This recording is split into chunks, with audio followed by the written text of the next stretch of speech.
The sound of my heels clicking against the marble floor echoed through the hallway as I followed Sarah from HR to conference room B. My stomach was in knots, but I kept my head high, even as I felt the eyes of my colleagues following my every step. 7 years at Maxwell and Partners had taught me to maintain composure, no matter what. "Rebecca, please have a seat," James, my boss, gestured to the chair across from him. The morning sun streaming through the floor-to-ceiling windows did nothing to warm the sterile atmosphere of the room. The HR director sat quietly beside him, a manila envelope placed precisely in front of her. I smoothed my skirt and sat down, my hands clasped tightly in my lap to hide their trembling. Just yesterday, I'd been celebrating landing the Thompson account, a $2 million deal that had taken months of strategic planning and countless late nights to secure. Now, something in James's carefully neutral expression told me none of that mattered. Due to recent restructuring, the words washed over me like ice water. Budget cuts, position elimination, immediate effect, 2 weeks severance. The corporate euphemisms couldn't soften the blow. I was being fired from the job I poured my heart and soul into for the better part of a decade. I managed to maintain my composure through the exit interview, signing papers with steady hands while my mind raced. How would I pay my mortgage? What would I tell my parents? How long would my savings last? The questions tumbled through my thoughts, but I refused to let them see me crack. It wasn't until I reached my car in the parking garage that the tears finally came. 7 years of dedication reduced to 2 cardboard boxes and a potted plant. My fingers gripped the steering wheel until my knuckles turned white as I tried to make sense of it all. That evening, I sat in my apartment surrounded by the contents of my desk.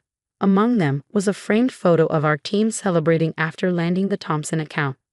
I poured myself a glass of wine, the expensive Cabernet I'd been saving for my next promotion, and opened my laptop.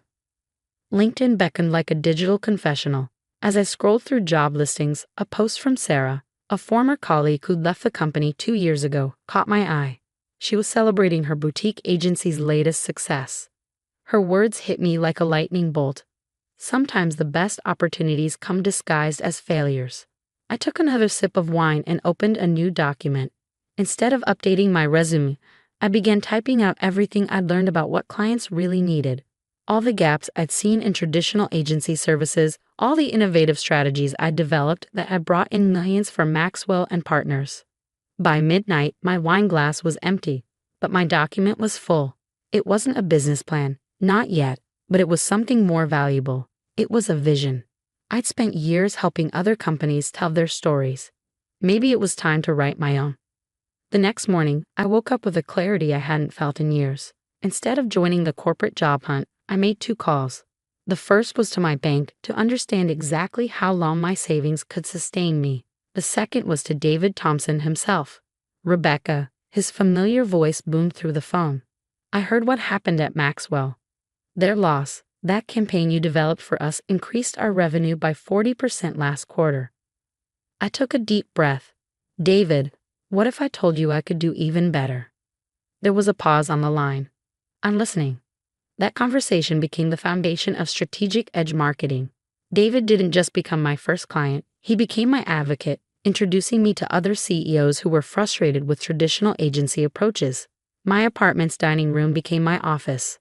I worked 18-hour days, developing a business model that would fill the gaps I'd seen in the industry. No more one-size-fits-all approaches. No more choosing between the personal attention of a boutique agency and the resources of a large firm.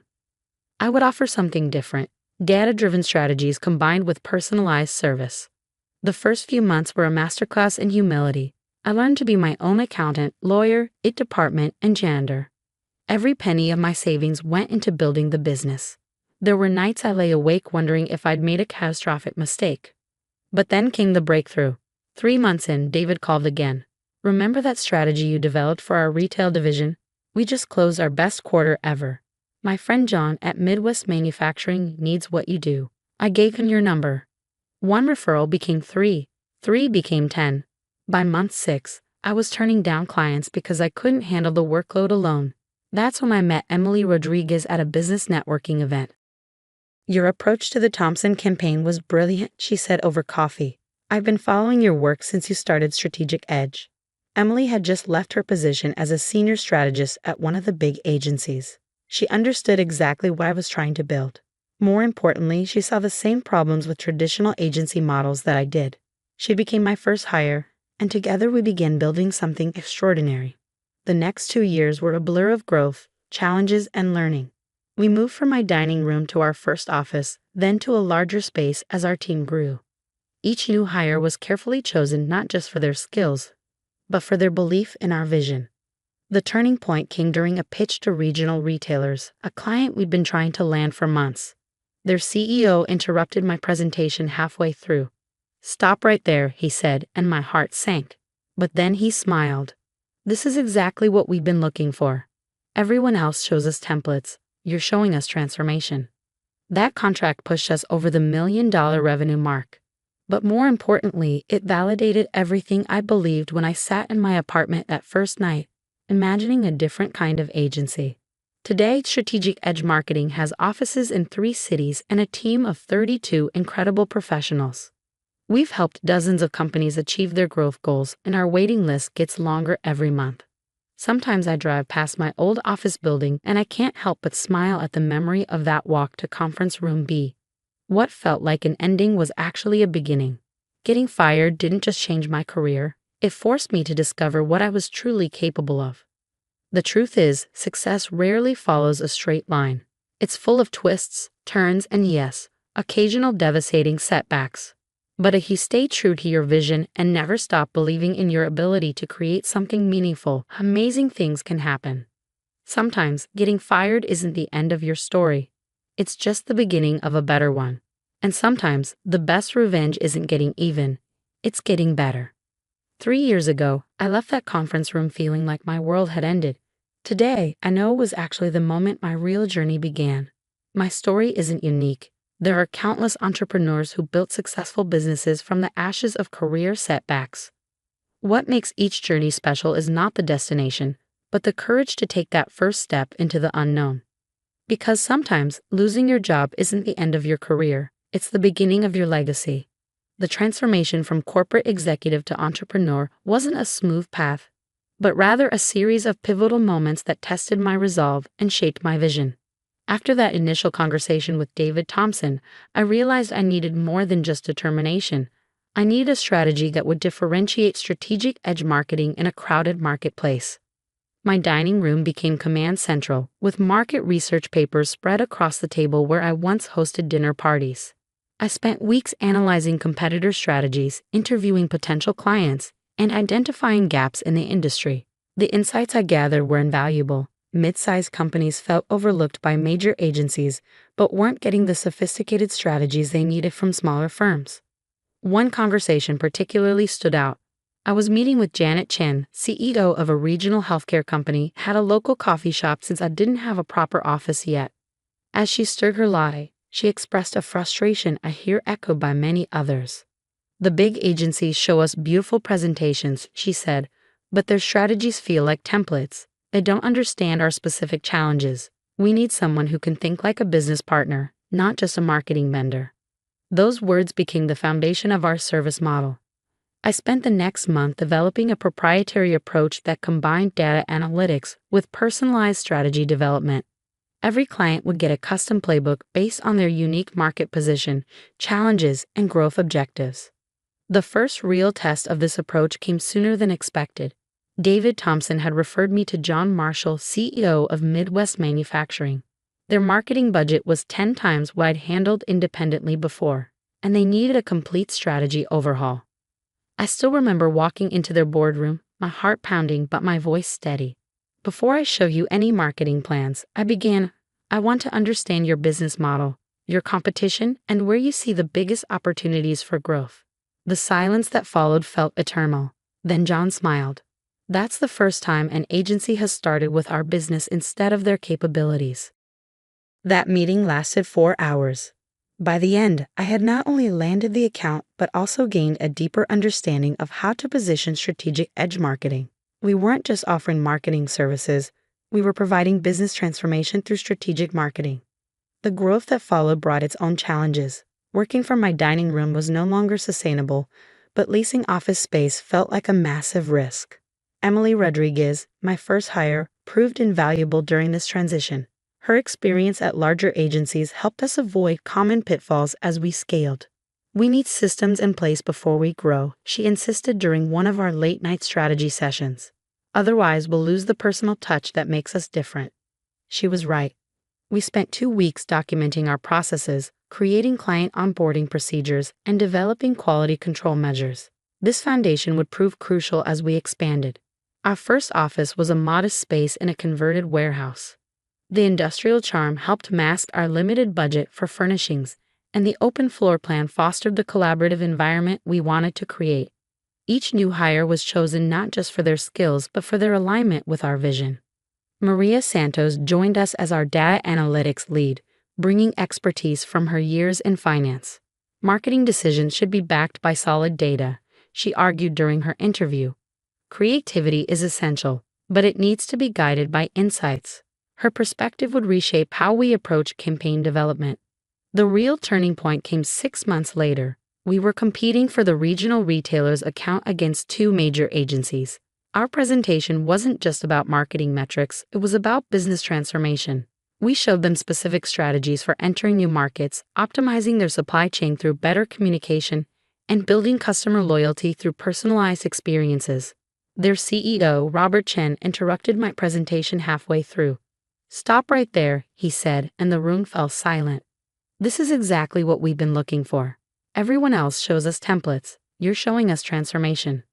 That contract didn't just push us over the $1 million revenue mark, it changed how we saw ourselves. We weren't just another marketing agency, we were business transformation partners who happened to specialize in marketing. The next phase of growth brought new challenges. Managing a team of 32 required different skills than running a small agency.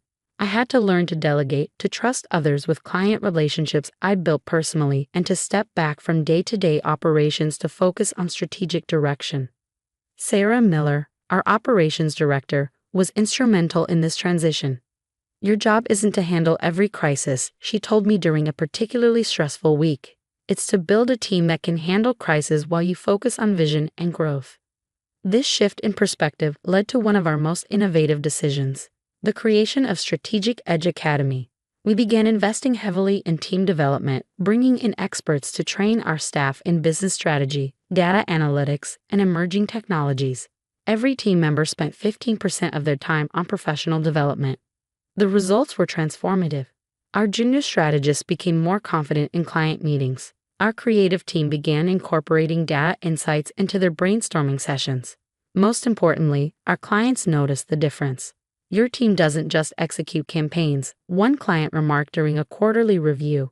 "They understand our business challenges and propose solutions we hadn't even considered." 3 years after that fateful day in Conference Room B, Strategic Edge Marketing has become more than I ever imagined. We have offices in 3 cities, a client waiting list that grows longer each month, and a team of incredible professionals who share my vision for transformative marketing. More importantly, we've helped dozens of companies achieve their growth goals. The Thompson account, which once seemed like my greatest achievement at Maxwell and Partners, now feels like a small stepping stone compared to what we've accomplished since. Last month, I was invited to speak at a business conference about entrepreneurship and resilience. As I stood at the podium, I saw many faces in the audience that reminded me of myself 3 years ago. Talented professionals wondering if they had what it takes to strike out on their own. My message to them was simple. Success isn't about avoiding failure. It's about how you respond to it. Every setback, every obstacle, every moment of doubt is an opportunity to learn, grow, and build something better than you imagined.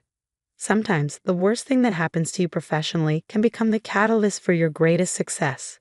But only if you're willing to see beyond the immediate pain and recognize the opportunity hidden within the challenge. Getting fired didn't just change my career, it transformed my understanding of what I was capable of achieving.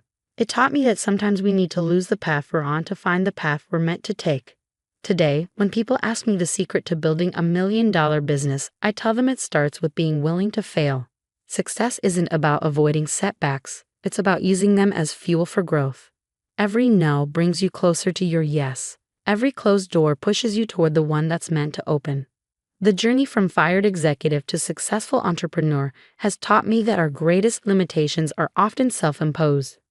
When you strip away the fear of failure, when you stop trying to fit into someone else's definition of success, you create space for something extraordinary to emerge. 3 years ago, I left that conference room feeling like my world had ended.